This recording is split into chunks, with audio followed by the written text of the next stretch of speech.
Hey friends, what's up? Welcome to another video. So today we're going to be doing a science experiment that will involve physics. So we're going to be crushing a can without actually crushing it. So speaking in the point of physics, we are going to be crushing the can without any muscular force.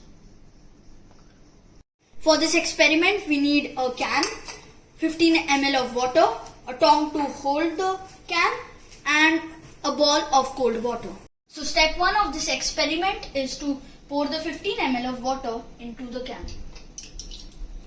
Now once you have done that, we have to place it on the stove and wait for it to boil. Now I'll just increase the flame. So now we have to flip this can into the cold water. Before doing that, I'll just turn off the gas. Now let's flip.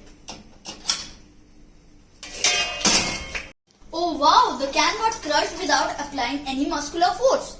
Wanna know the science behind it?